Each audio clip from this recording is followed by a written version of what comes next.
Il-Kummissarju għall-Standards fil-ħajja pubblika, Dr. George Hisler, ikkonkluda li l-Prim Ministru ma kisirx l-etika meta qabbad ditta legali Ingliża biex fisem il-Gvern twieġeb it-tri mibgħuta mill-blogger Manuel Delija. Il-każ huwa marbut mal-pubblikazzjoni tal-ktieb Murder on the Malta Express dwar il-qtil ta' Daphne Caruana Galizia. Qabel il-pubblikazzjoni tal-ktieb, Manuel Delija bat it-tri fismu u tim ta' ġurnalisti internazzjonali b'numru ta' domandi lil Prim Ministru, lil Martu, lil Ministri Konrad Mizzi u Chris Cardona u lil Chief of Staff tal-Prim Ministru Keith Schembri.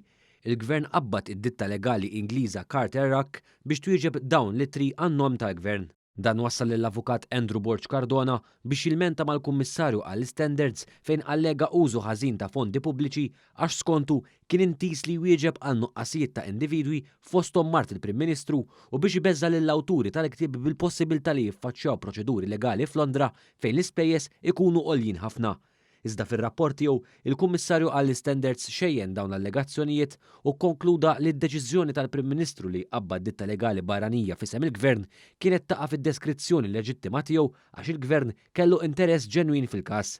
Dan minħabba l-fatt li l-allegazzjonijiet li saru fl-ittri kellhom impatt negattiv dirett fuq ir-reputazzjoni tal-Gvern u tal-pajjiż.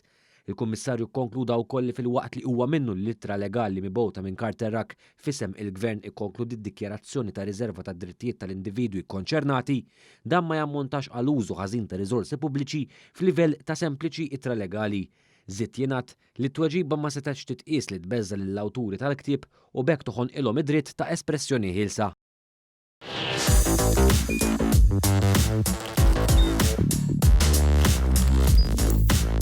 Idħol fuq one.com.mt u hemmhekk tista' tara l-programmi kollha li jxandru fuq One permezz ta' One Play.